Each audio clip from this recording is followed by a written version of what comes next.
Hari Riddhi Hari Magari Sani Rama Pada Sa.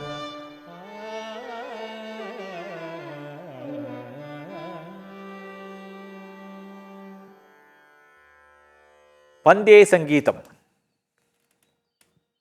I would like to go into a small Chintana as to how we got to listen to some of the great Vidwans like Ariyakudi, G.N.B., Madurai Mani Iyer, those who sang in the 50s and 40s or whatever it is.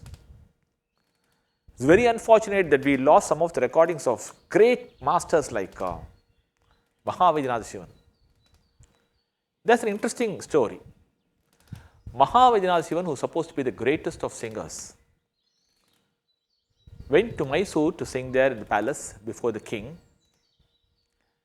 And the king had an equipment to record the concert. He recorded the concert.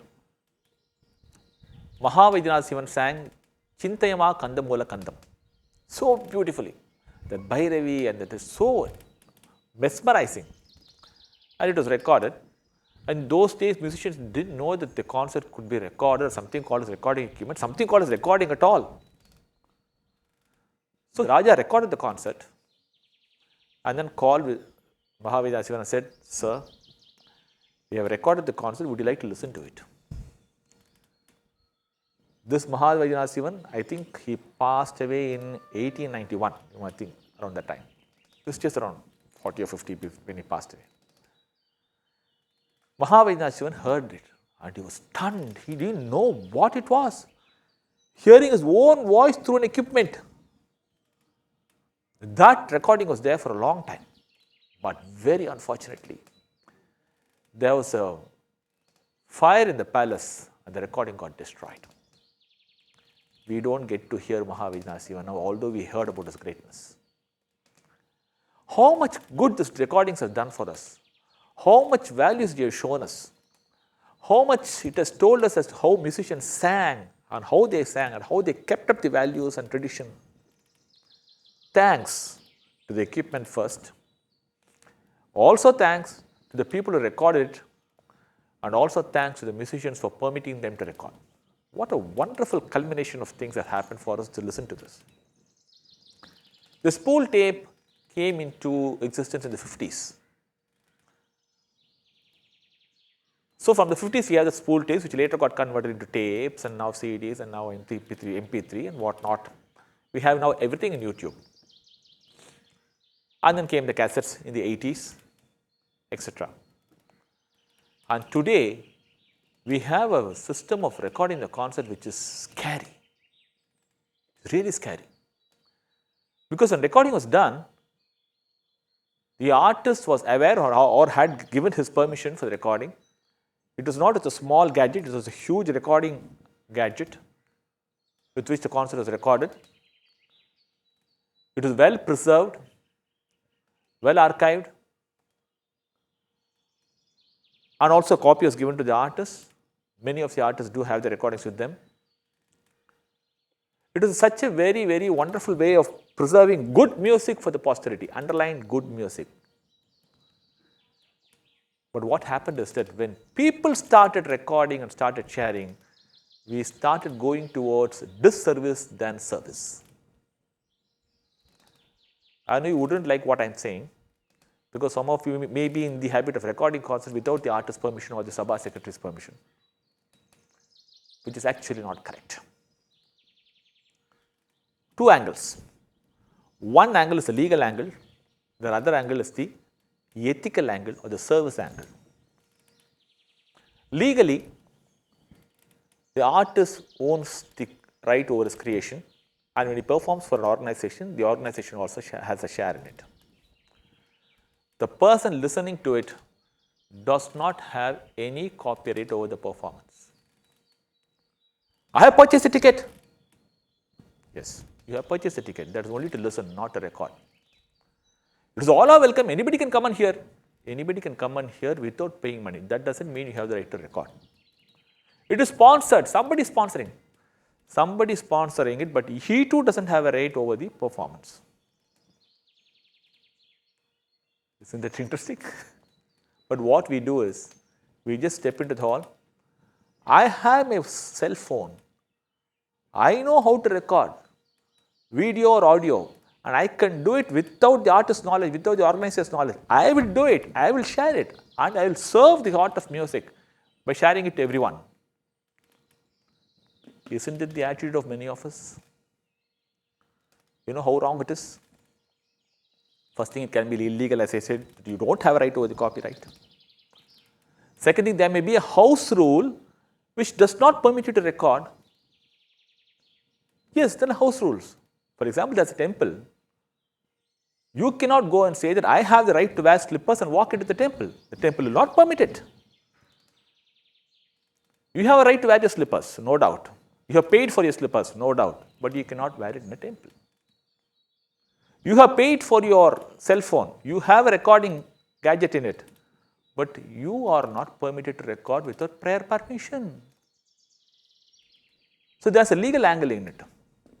If you want to have more clarification on the legal angle as to whether you can record without seeking the permission, I underline that, without seeking the permission from the artist or the organizer, please consult your lawyer and get briefed about it. Now, coming to the service or the ethical angle. We all record and we share it in YouTube or in some other forum or some other media with friends, circles, and we say that we are propagating music. Are you really propagating music? Are you sure that what the artist has sung or performed is correct? Is he satisfied with what he has performed? Did you ask him? No. You just recorded and shared it. Is that correct? Imagine this situation. Let's say the Tata company produces trucks and buses. Okay. Will that company put a vehicle on road without giving it a final check? What will happen if it does not give it a final check? It's highly dangerous. So any creation that has got to be preserved for the posterity or to be shared or to be used has to be certified by the creator. The creator has to certify it. When we produce music on stage, it is extempore. Some of us is rehearsed. Yes, we rehearse at home, we practice at home. But when we present on stage, there are elements which are not rehearsed, which are spontaneous. And mind you, even if you are rehearsed, it doesn't mean that you're going to deliver it the same way, because music is much more greater than musicians or rasikas, and music decides what is to be produced. And the musician has the right to say, this is good, this is not correct, this is correct, this can be preserved, this should not be preserved, this should be erased, or this should be preserved, or this should be shared. All these decisions lie with the creator. Only if he certifies it, it can be passed on to the next generation, or it can be shared, used in any form. If that is the case, you must understand, or we must understand, that we do not have a right to record something without permission, and worse of it, share it with others. If we did it, sometimes we may be propagating the wrong things to others, and the future may think that this is what is correct. I'll give you an example. Suppose I decide to sing Jayantisena. Jayantisena has Kaishiki Nishadam. Somehow I made a mistake. I assumed it was Kakali Nishadam and sang Jayantisena and Kakali Nishadam.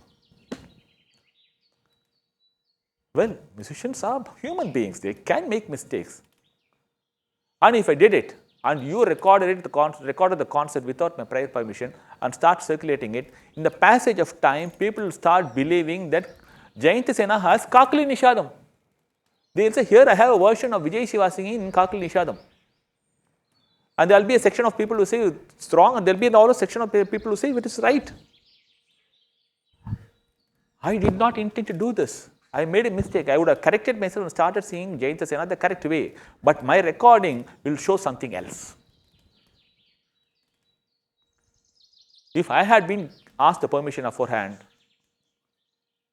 and if I had given the permission, I would have told them, please, I made a mistake. This should not go on record, because I should have that option. Similarly, when organizers, when they ask for permission to record, and the artist is not satisfied with his performance, he has made some mistakes, some very drastic ones. When he goes and tells the organizer, well, I don't think this should be preserved for posterity or shared, the organizer must respect it in the interest of the future of music. You shouldn't put up your own ego and say, no, I have spent so much money to hold this course, I will hold the recording. So don't do that. It is the interest of the music which is most important, the future of the music. Point number 2. The concert, when it happens, has an audience and an artist. As an audience, I believe that the artist should give 100%. Very rightfully. Every member, every Rasika in the hall should expect 100% from the artist. And similarly, the artist also has an expectation.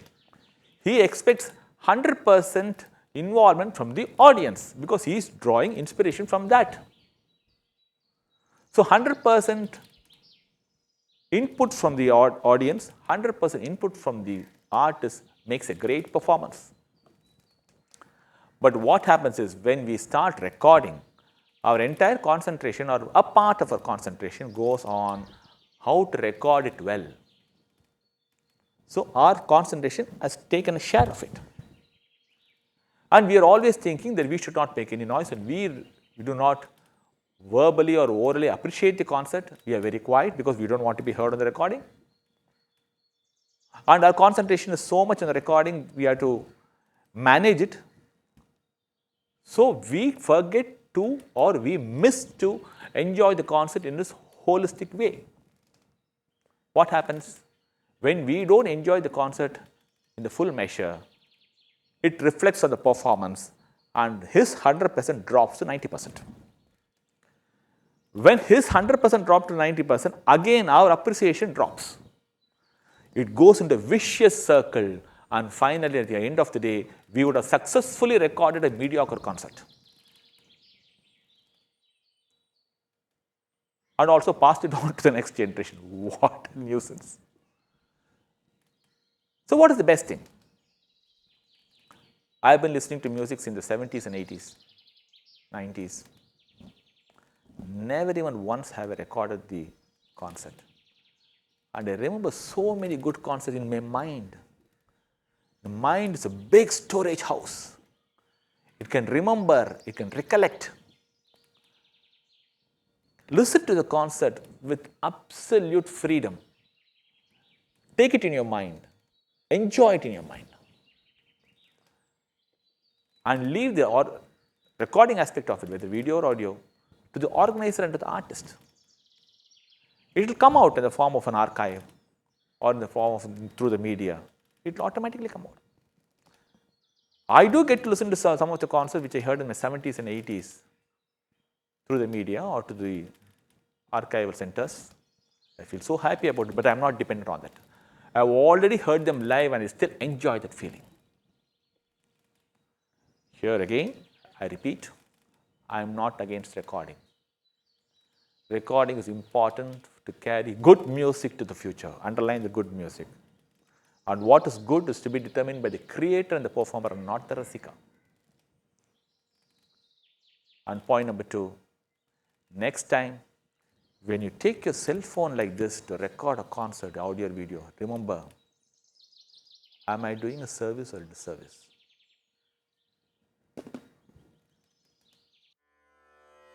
Hari